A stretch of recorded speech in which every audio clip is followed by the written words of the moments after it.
Shut Off That Noise is kindly sponsored by Stephen Dearlove, financial advisor at Investors Group Canada. And we see who got what in our hand. All right.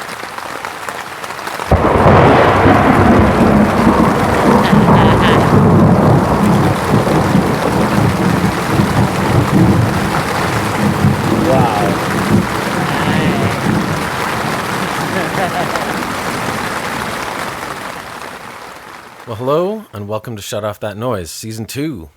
And I'm your host, Craig Riddock. Welcome back, everyone. It's been a long summer, and I've had a bit of a hiatus from making the podcast, but I'm back again, and I'm going to try and get them out more regularly. And that noise that you heard to start off our show was the sound of thunder and lightning right overhead, happening simultaneously. I hope that recording captured just exactly how loud and scary that was as the rain came pouring down us at Long Point Provincial Park on the shores of Lake Erie in Ontario. Well, I'm going to get this new season of Shut Off That Noise off to a roaring start with my favorite band from Toronto, a great band to see in the bars, one of the best kept secrets in the Canadian music industry, Run with the Kittens. They've been around for about 14 years. They've been a fixture at the Cameron House in Toronto on the fabled Queen Street West, and they're also a fixture once a month in Guelph at the Jimmy Jazz. Well, I'm not going to take up your time telling you about them because they're going to tell you about themselves. And I'm going to get things started with the lead track from their latest album, Casio Glue Bomb. It's a song called Cut of Your Jib.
Thanks so much for coming out. You're welcome.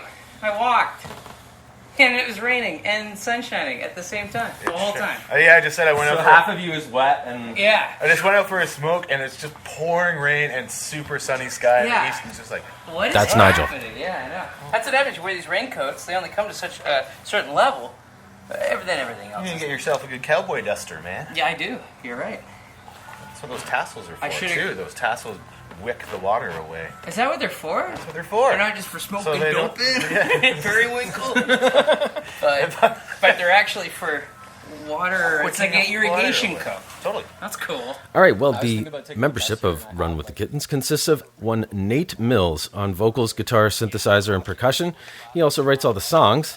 There is Nigel Hebblewhite. He plays bass guitar, baritone guitar, and synthesizers. And Jake Oelirichs on drums, percussion, glockenspiel, and vibraphone. And he is one crazy dude and a great drummer. All right, well, hey, guys.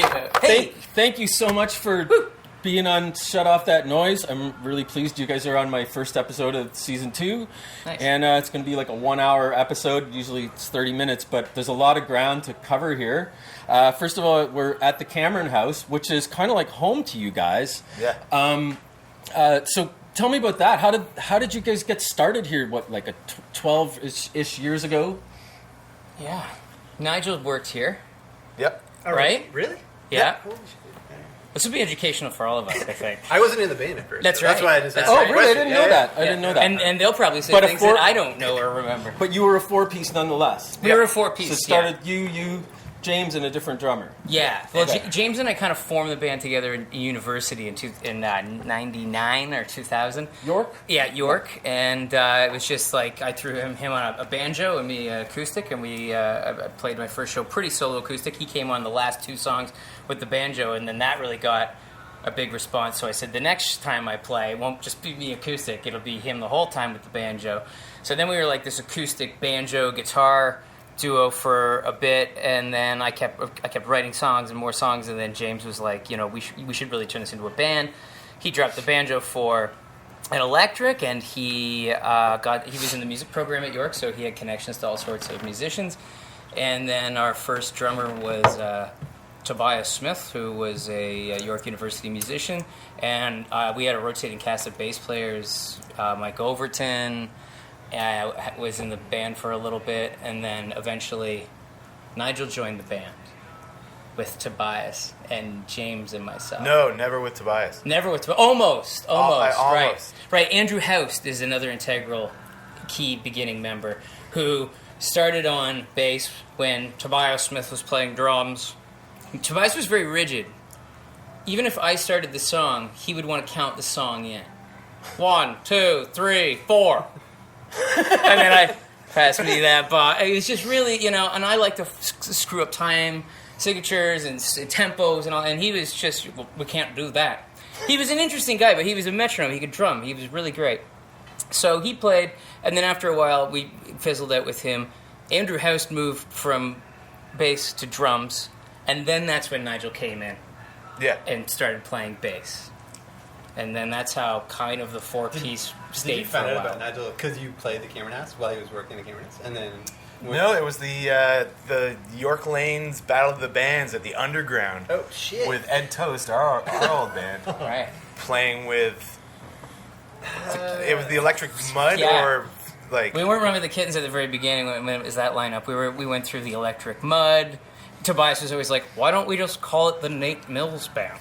Which is just perfectly Tobias, highly 2, 3, unimaginative. 4. Yeah, Nate yeah, Mills Nate Band. Mills Band. Like Straightforward. with the apostrophe at the end? Actually, that wouldn't have been bad. I might have gone for that. Well, punctuation makes all the difference.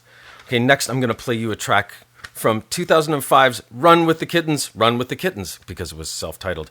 And the song is called Ricky Martin, Shake Your Boobies in My Face.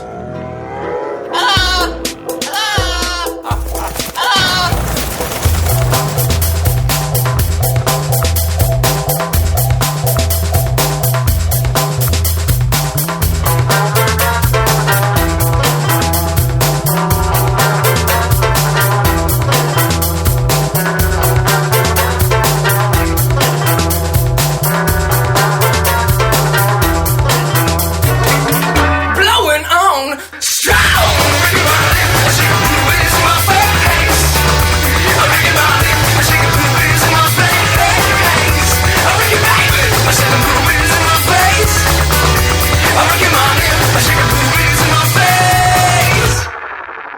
Come on, I go to all your concerts, all your shows. I'm your biggest fan, everybody knows. $85 for a ticket or 2. Cash my paycheck to come see you. Ricky, baby, you drive me crazy. Singing all your songs to all the ladies. I get all in when I watch you swing. Shake that ass on my TV set. Blowing on strong. Ricky Martin, shake the boobies in my face. Ricky Martin, shake the boobies in my face. Ricky, baby, shake the boobies in my face. Ricky Martin, shake the boobies in my face. Ricky, boobies, face. Ricky, boobies, face. Ricky, boobies, face.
But yeah, Jake and Nigel, they've just celebrated their 20th anniversary in terms of playing together as a rhythm section. And so they were in a band called Ed Toast for quite a while, really popular trio that played a lot in Stratford. And we were kind of a big deal in Barrie, Ontario. Big deal in Barrie. In the 90s. And Stratford. And Stratford was a Stratford. huge day for these guys. Our satellites. So one day our bands were on the same bill, and that's how we saw each other. And then, I don't know, you lost a bet, and then you ended up playing bass for No, us. James asked me, he was like, we need a bass player, and I was honestly kind of not into it, because I didn't care for Tobias a whole lot. And I remember showing up at House Place, like, and just being like, oh, that guy switched to, this is actually a possibility. Because House was on drums, and a way better drummer than he was bass player, I thought. Or super great drummer. Yeah. Couldn't sign his name to a check. He kind of quit the band after 2 or 3 months of playing here. Yeah, that was the original 4-piece formation when we started here at the Cameron House in 2000 and X. I don't know, 2 or 3. So when you got off to the start, Yeah. so there was you and James's founding members. Were you guys were the writing brains behind it all? Mainly and then kind me. of dishing the parts. Oh, mainly you. Okay, Yeah, so and then he would come and he would help arrange sometimes, but really I was the principal songwriter. He was the guy that kind of corralled the other musicians in and kind of translated for me. right, So I okay. didn't know tons about music, speak, and stuff like that. Composing is a career for you, right? Yeah, it is. Yeah, Yeah, now. so- Yeah, not then. Okay, But right. Okay. now I know a little bit more now. I know now that there's majors and minors on on keyboards. See, I had a keyboard. I took it back to Lon McCoy because there's no minors on this, and then they showed me what was up. So Well, you can imagine, as their name implies, that if you run with the Kittens, you don't really run in a straight line. For their second album, the boys went in the studio and created an all-lounge album. the sophomore album, of course, what yeah. you do is when you put out a successful first album, you follow it up with a lounge record. again, confused me. com- Why did not we do that? commercially viable. Why? I don't know. Because we don't care. And it seems, by the way they talk about it, that it wasn't such a big success, but it's kind of disappeared. They don't have copies of it. It's floating around out there. And because of that, I'm not going to bug the guys to give me a track for it. I'm going to leave it up to you, the listener, to get out there and hunt around, because it is out there, and it's actually a really amazing record. All lounge, all run with the Kittens. Okay, so let's fast forward to 2007. They go in the studio with Terry Brown, producer of Rush and Max Webster fame, and they come out of there with an album called Bangers and Mash, and I'm going to play you the lead track off of that, one that is a big favorite in their live show that they're still playing today, Blue Flame.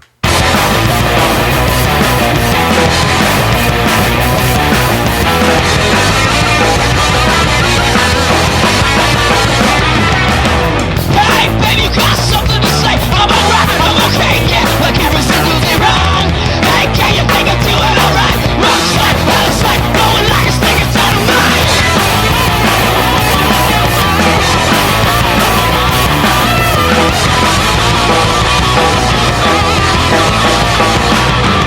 Oh, feeling fine, blowing my first time from the Brooklyn town. Yeah, don't go that way, that's what she said. Oh shit, now what? I'll take it anyway.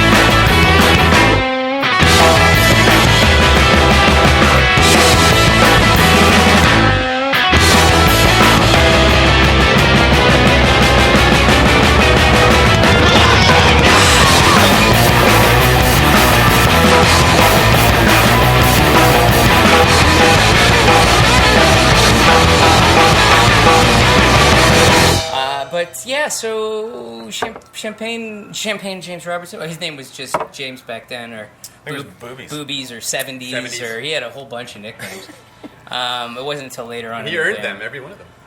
Yeah, I guess. Yeah.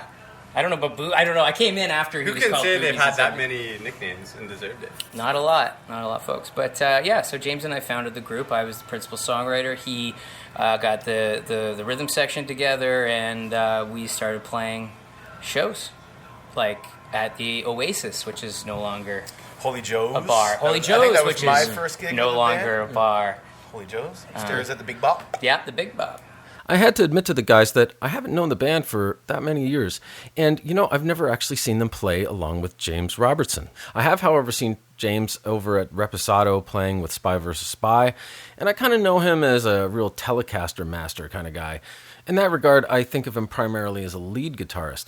So when I approached the back catalog of Run with the Kittens recordings, I was fully expecting to dive in there and find all these sprawling guitar solos. And I didn't. What really stands out is that James is a great ensemble player. And I asked Nate if he was writing with James's strengths in mind. I never wrote. I don't come from a guitar solo world. I wasn't into Van Halen or any kind of guitar solo heavy groups. When I pulled up to pick him up and I'm playing like 1984 Jump, he kind of tells me to turn it off right away. I wince a bit, I cry. Like, turn that off, Jake. And then I say, turn it off, Jake. Yeah. And usually I turned it up a bit to annoy him. Yeah. And then, yeah, if I'm going to write a song, there's very rarely a solo section written into the song. I would write, an intro, verse, chorus. I'd have maybe a couple bridge ideas or something like that, but rarely would there be, in the recorded home demo or whatever, a solo section per se. So what would happen was I'd write a song, intro, verse, chorus, verse, whatever, and then, we would all learn it, and then basically there'd be a juncture in the song where I go, okay, James, you just be James now and just do whatever you like. Okay, I see, yeah. And then he would just, kick off the dock and go into some world, and sometimes it would, they'd be really long solos or something. It all depended on where it was going, and he would quote all kinds of different songs within a solo, and it was a pastiche, very postmodern. Yes. You guys are very postmodern, in fact. Pomo, because I learned about that in university. What does that mean? I don't necessarily When I was growing up, I listened to whatever my mom's record collection was, of course, which was Beatles and Michael Jackson, Bad, and Beach How about Boys. you? What's your big influences, music-wise, and for your Mr. instrument? Bungle. Nigel introduced me to Mr. Bungle. Oh, yeah? Yeah, definitely. Which is a big postmodern mashup. Okay. Yeah, so that's a definite, And that was music with a big M. Just like...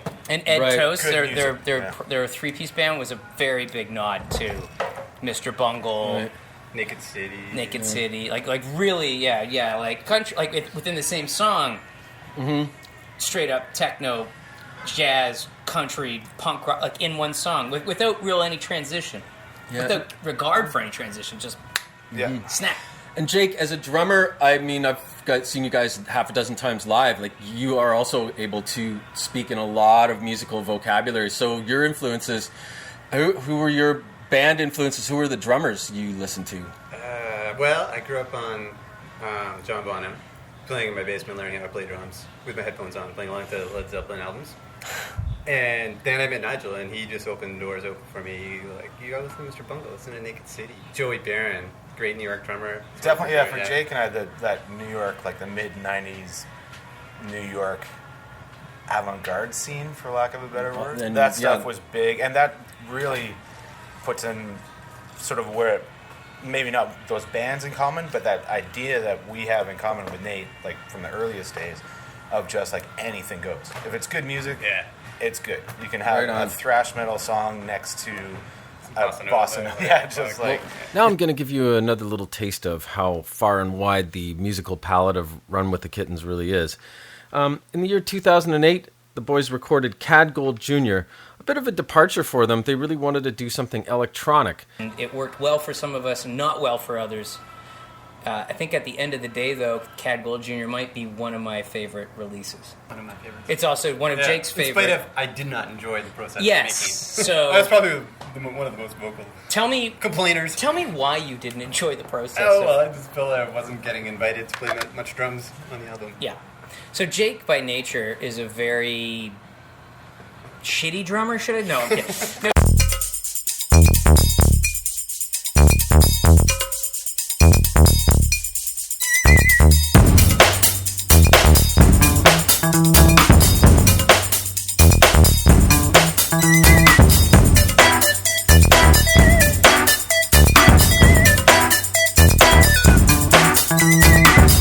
Late at night, I like to go downtown. Check the scene, see what's going down. Ooh, all the girls claim I'm a stallion, but that's all thanks to my pearl medallion.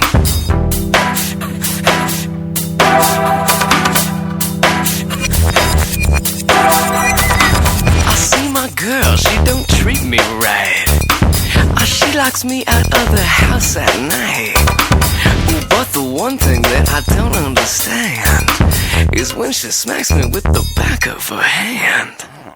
You're my pearl medallion. You're my pearl medallion. You're my pearl medallion. My pearl medallion.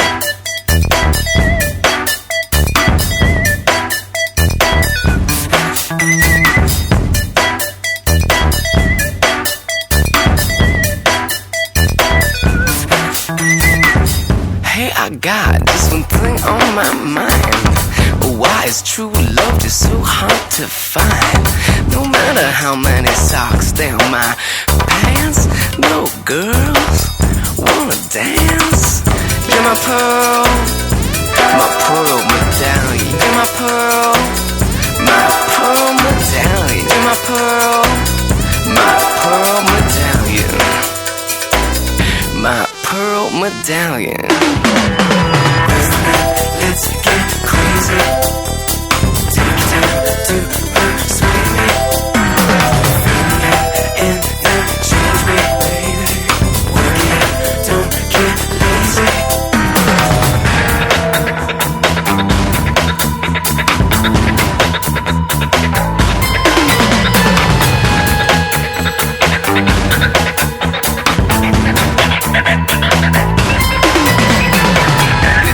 Give me diamonds and rubies.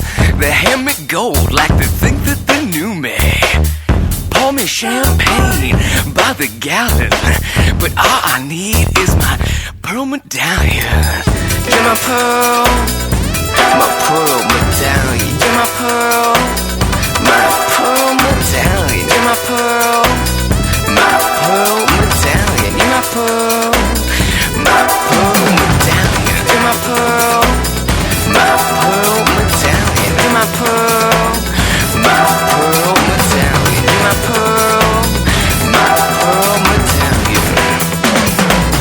My pearl medallion. As a writer with your band, it's like these guys have got great eclectic influences, and I guess they're open to like to indulging you in all the crazy shit that you try. Yeah. Has there ever been something that you just were like, whoa, Nate, you're like, what the fuck? Yeah. Well, there's one right now that I played for them twice in the van on the way home from Guelph.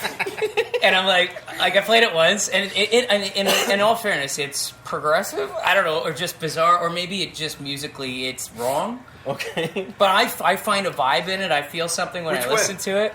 I don't have a title for it. It's new, but it's like... We didn't react to it's all enthusiasm? No, you guys, like I said, I put it on, I'm in the back seat, and I'm kind of like looking at the side profiles of their faces to see if they're smirking or nodding or whatever, and it's just stone. Yeah. And the song's about a minute into it, and it's still stone. You shouldn't read too much into my expression, because it's 4 a.m. in the morning. And you're driving home. Yeah. But you know, there's no head bopping, there's no toe tapping or anything, and then the song ends. And then it's like, so what do you guys think? And you know, I'm just like, I don't know what that is. And oh, I know the one you're talking Yeah. about. I just couldn't make heads or tails of it. Really, yeah, so Nigel said, he's like, where's was. one? What's going on? And you know, like sometimes I don't really even know where one is, but that doesn't seem to matter to me in a way. Yeah.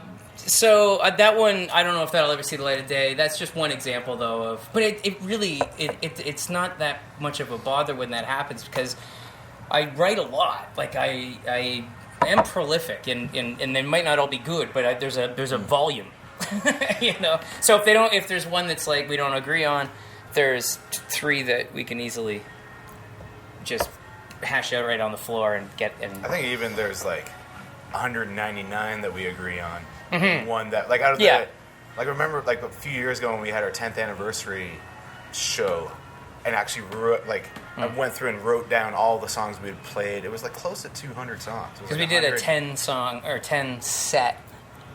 Yeah. 10 set show for our 10-year anniversary here at the Cameron House. But dusted off a lot. Like there's a ton of songs that we're like, let's learn it and see what sticks. And then we played it once or twice and then never played. Like Poison Wiener Park. Yeah, still one of my favorite Nate Mills songs.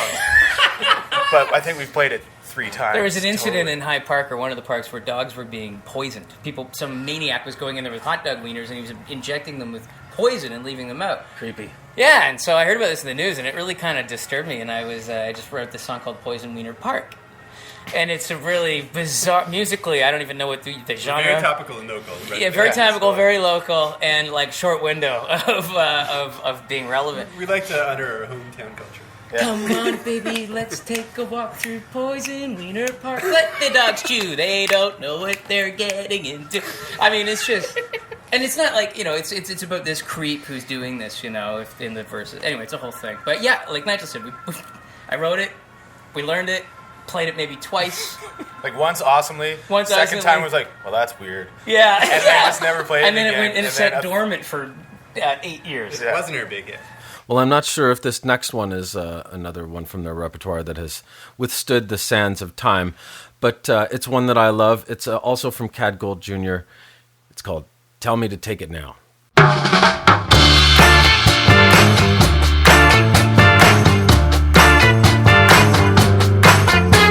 rumor here tonight is that I got it going on with the club back nice and tight. Give me some honey. You know I'm looking sharp when they can see me in the dark. I give them chills, flashing my bills, get 10s and 20s.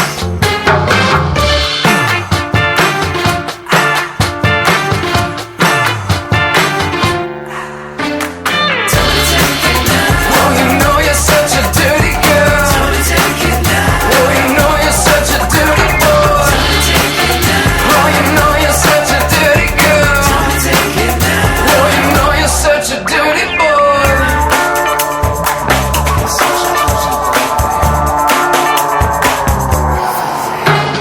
Baby, I don't mind if that old booty bumps and grinds. Oh yeah, just keep that one track mind on the rail. Before you come with me, I need to see some of that ID. You know I wouldn't favor well locked up in jail. Oh, you know you're such a dirty girl. Oh, you know you're such a dirty boy. Oh, you know you're such a dirty girl.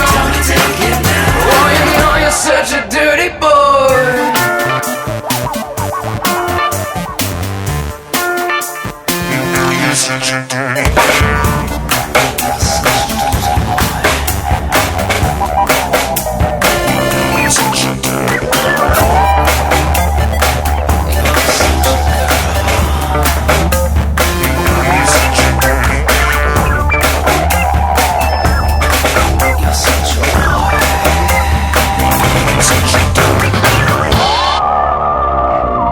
When we get back to my hub, I'm gonna bubble up my tub. You're gonna text all your friends to come on over.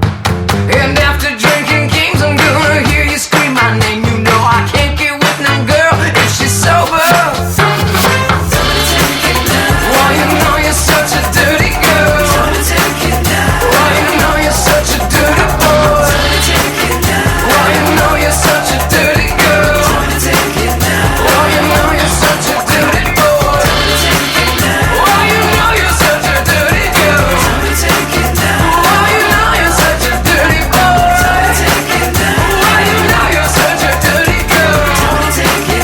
Oh, you know you're such a dirty boy.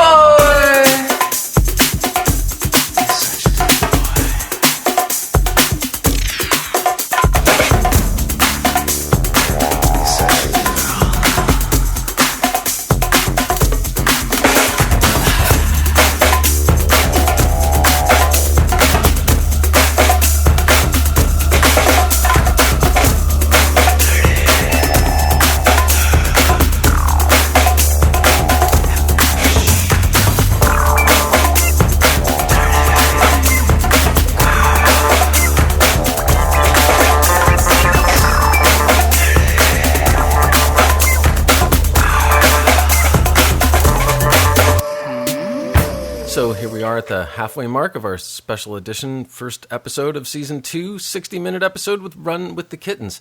So we're going to take a short break, and when we get back, we're going to talk to the guys about their favorite cover songs. Well, I would do that kind of shit kicking, and then we'd go. So the riff would be like, ding ding ding ding ding ding ding ding dun dun dun dun dun dun dun. You're listening to Shut Off That Noise.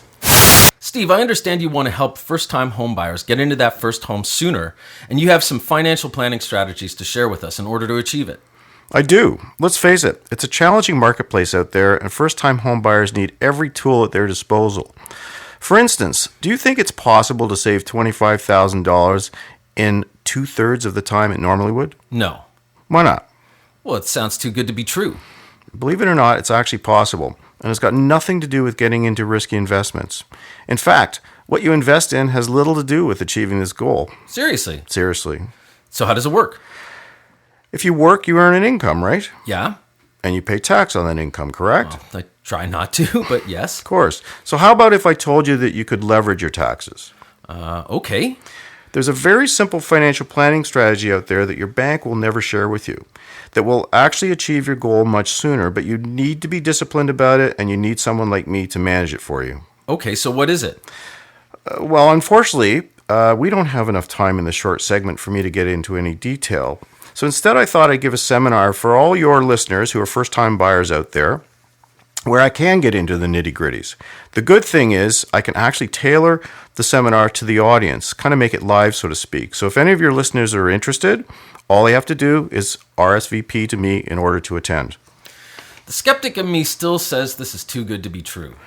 I understand that, of course. I mean, it does sound too good to be true in some ways, but it's not.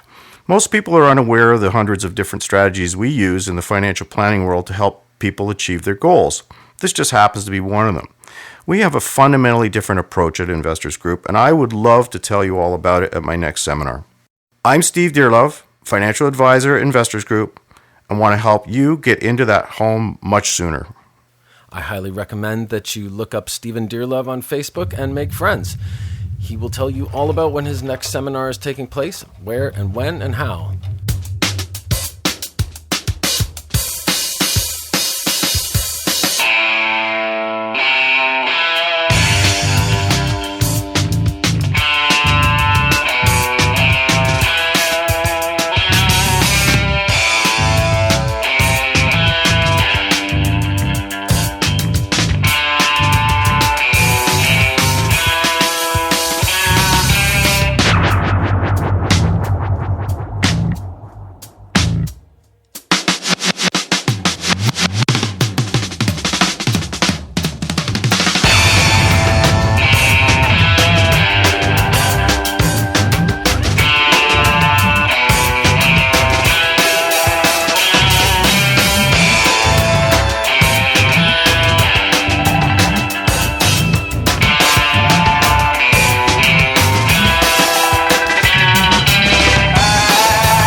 That was Caledonia with Run with the Kittens. That was their 2010 album, Myth in the Sky. We'll play a little bit more from that later.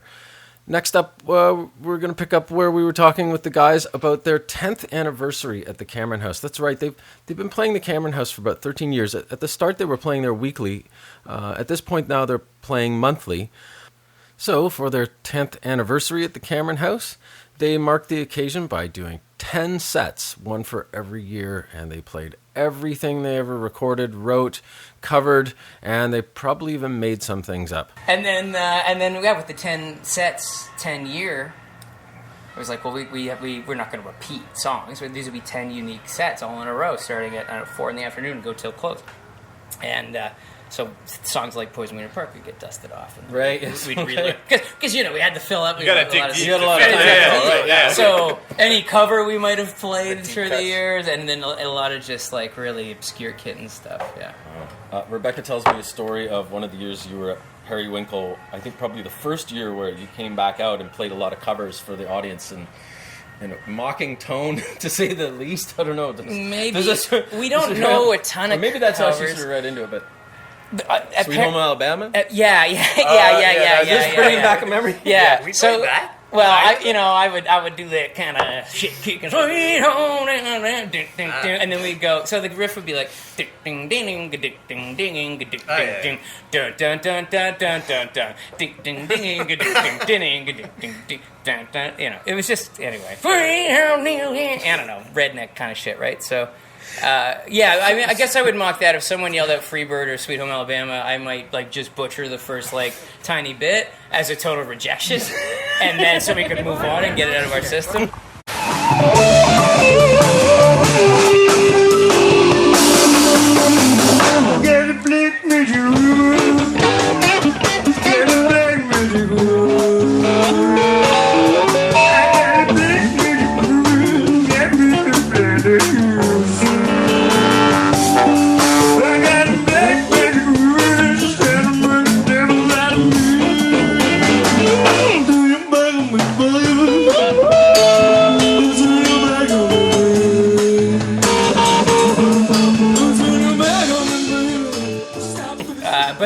But in terms of like playing like a bunch of covers or whatever, not really. I mean, at Periwinkle there was a lady there, Leanne, who really loved Johnny Cash, Folsom Prison Blues. So we would play that pretty much straight up. But other than that, we'd do an NWA cover that we just turned into like a folk thing. That's like one of the oldest things I've been doing. Like when I first even got an acoustic. That was like one of the first things I did with it. We have covers that we play lovingly as well. Yeah, and then we have like a Nirvana cover. Not many. Yeah. I mean, I can Really? you can count on 4 fingers pretty much. Now, Periwinkle goes back a number of years too, right? And you've been doing it regularly, yearly, right?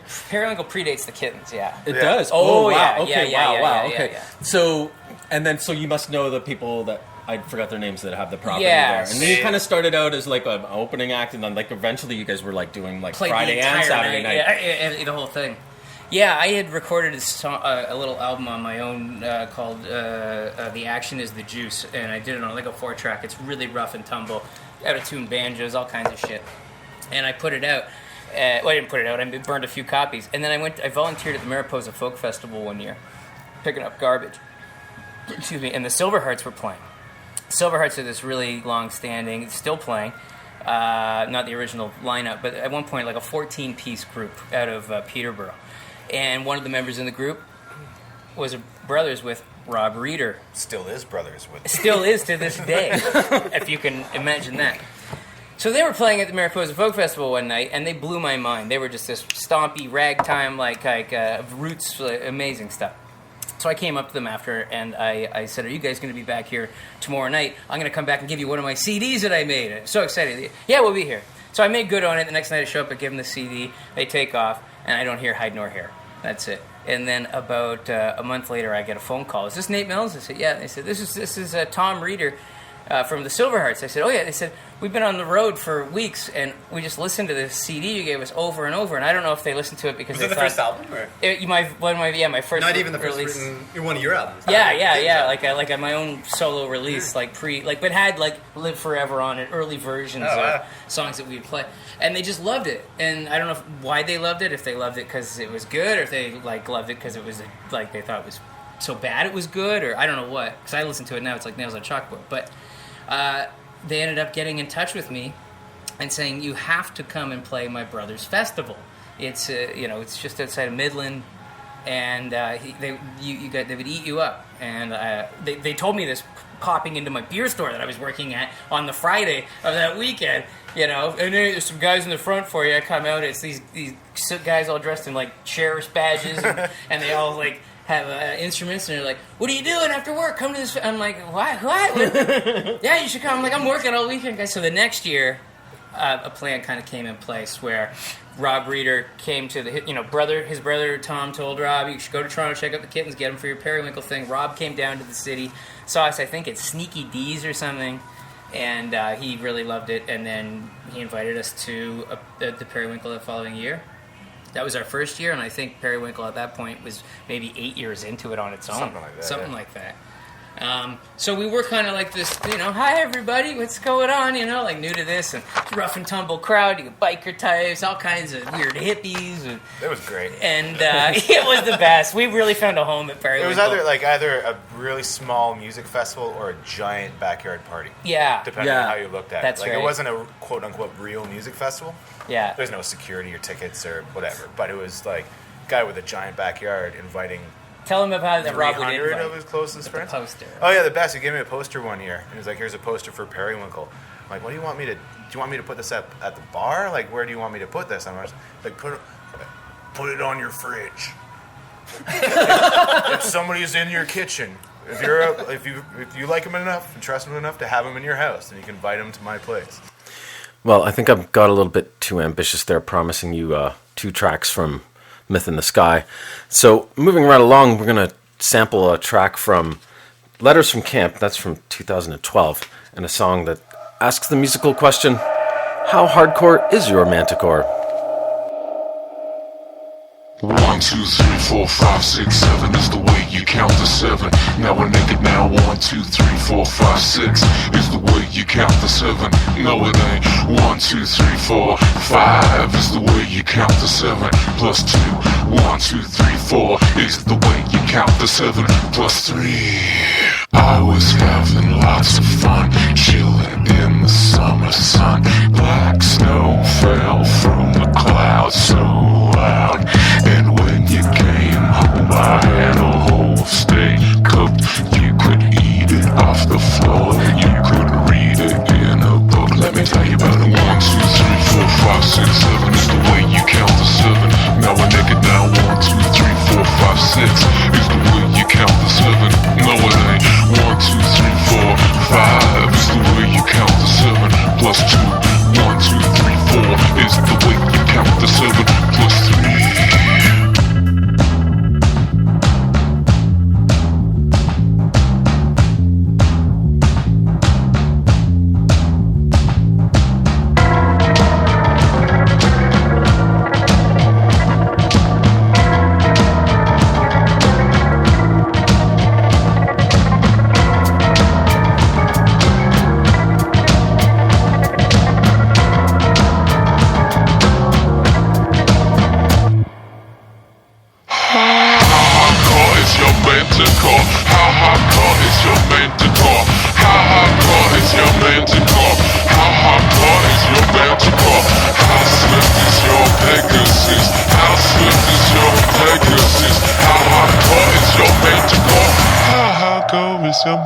But 1, 2, 3, 4, 5, 6, 7 is the way you count to 7. Now we're naked now. 1, 2, 3, 4, 5, 6 is the way you count to 7. No, it ain't. 1, 2, 3, 4, 5 is the way you count to 7. Plus 2. 1, 2, 3, 4 is the way you count to 7. Plus 3.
the Kittens have played hundreds of gigs over 13 years in hundreds of bars. They've toured across Canada. They've toured Holland.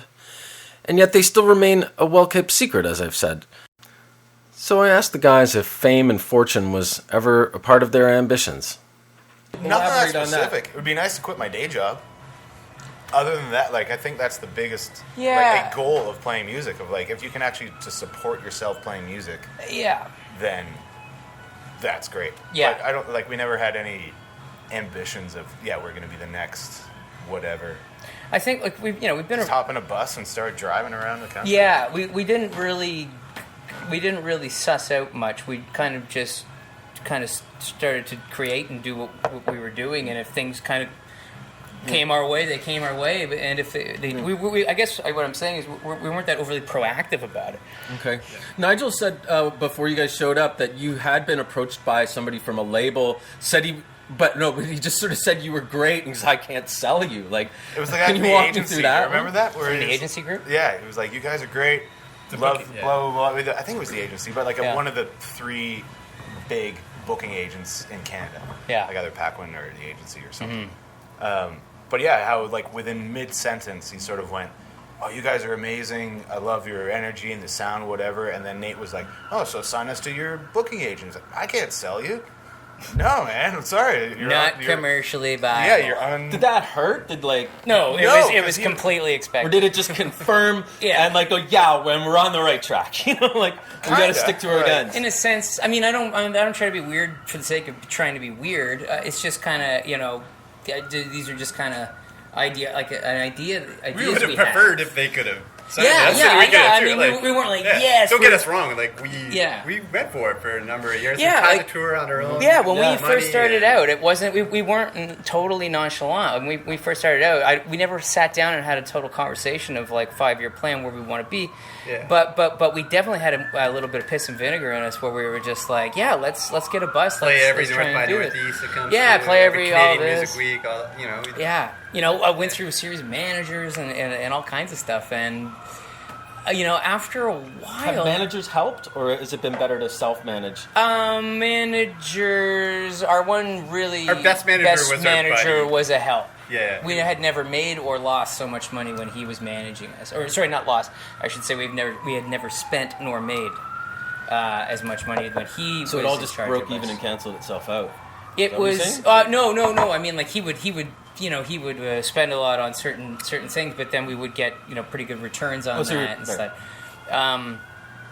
All in all, we had some pretty cockamamie managers. We had this guy named Lloyd. I don't even know if that's his real name, but we never, he literally couldn't It stand. wasn't his real Of name. no Lloyd. fixed He address. literally couldn't stand on his own 2 feet. He literally couldn't. He had bad knees. He was always on crutches. And I remember he booked us this show at the Revival, right? It was this nice big club on College, and it was for a fashion show. So like models and everything, and we're going to be the house band. And so after the runway show, we get up there. We're going to play the night, and we have this His song mom called came, "Let's Make Fuck."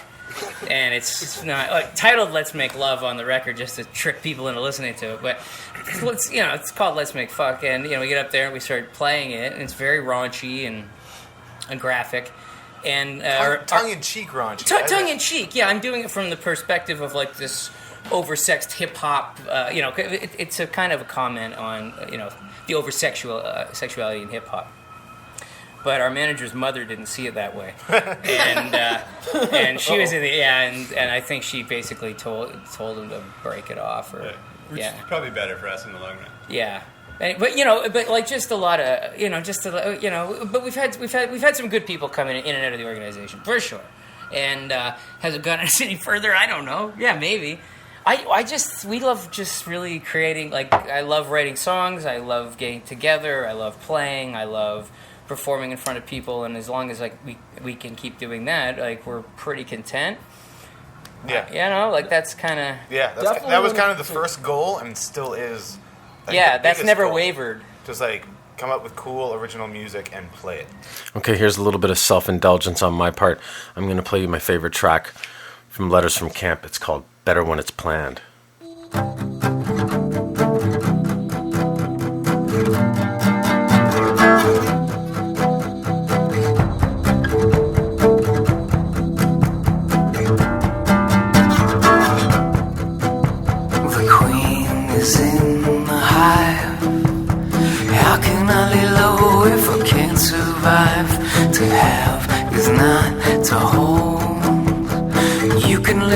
hours and not grow old. You can take a shower and not come clean.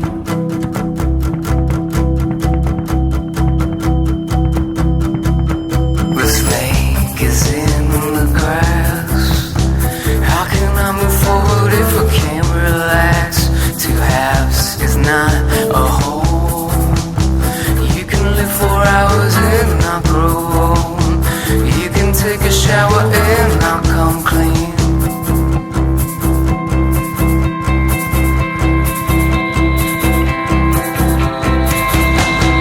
Don't you know that people like it better when it's planned, babe? How can I give nothing if nothing's all I have? Say, no, it isn't nothing if nothing's all you gain, babe. No, don't you know that people like it better when it's planned?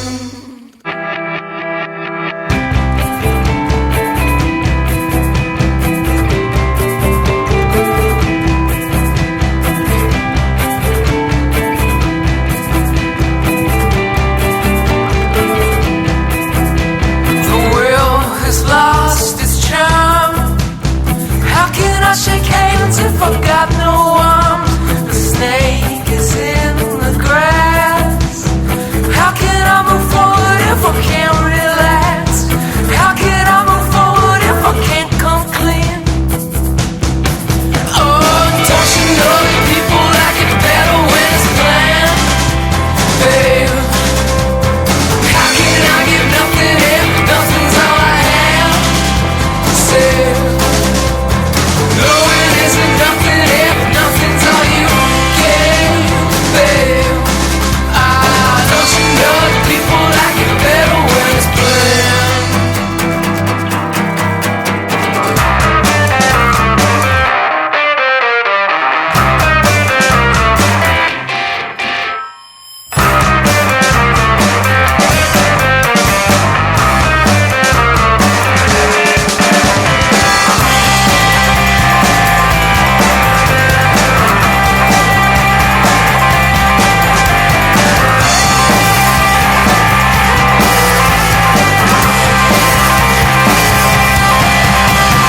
Don't you know that people like it better when it's planned, babe? How can I give nothing if nothing's all I have? Say, oh, no, it isn't nothing if nothing's all you gave, babe. Now, don't you know that people like it better when it's planned? Like if I were to like shop our stuff to like a label in Japan or something, right? Because weird shit always flies over in Japan. If I were to do something like that, and they were like, "Hey, there's interest. Like, would you guys, tomorrow, go? Okay, let's go to Japan for a week or 2 weeks to see how this Only goes." if we can find Frog Pilot and tour of those guys. Yeah, those guys were great. We played with this Japanese band that came over here for a bit, and they were hilarious. Like just funny guys, great musicians, great stuff. And one night, it was our last show, so I decided, when we were playing with them for the last show, and I decided I'd go on Google Translate and say, in Japanese, a fond farewell, and I got up there and I read this whole thing, and then they were kind of like, one of the girls that they were sitting with was like, oh!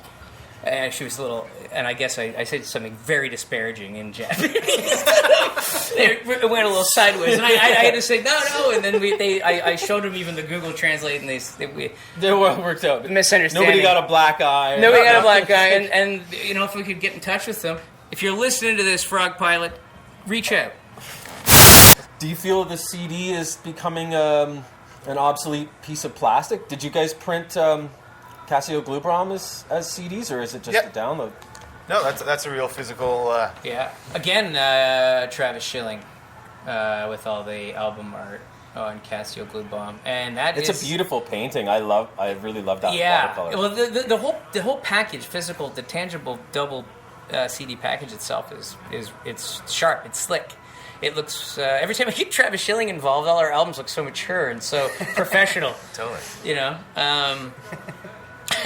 You get Nick involved, you got some degenerate standing in a bathroom stall with a bunch of graffiti on it.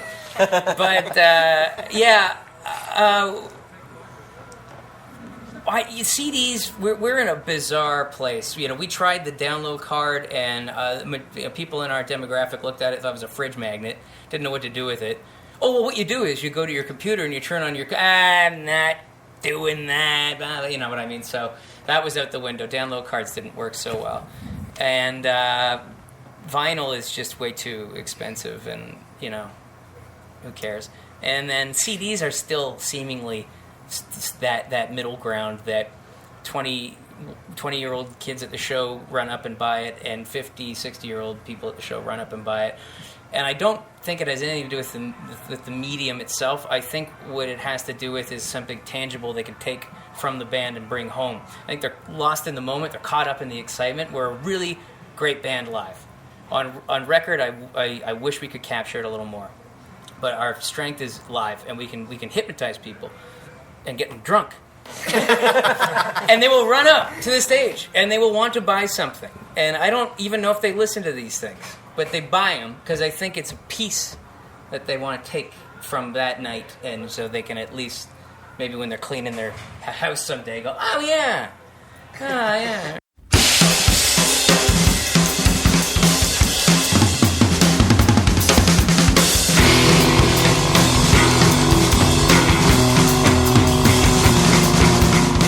Well, if you too want to take away a little piece of Run with the Kittens, it's not that hard. Nigel has got tons of copies of the back catalog in boxes in his garage, apparently.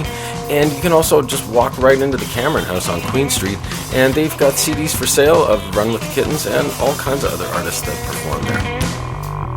Some people they get up, some people they get down, some people screw your country, they have all your town. How was I to know you were never gonna give it away? How was I to know it was all for the cause? How was I to know you were never gonna give it away? All you gotta do is punch the hole! They are at the Cameron House the first Tuesday of every month, and they are at the Jimmy Jazz in Guelph the first Friday of every month.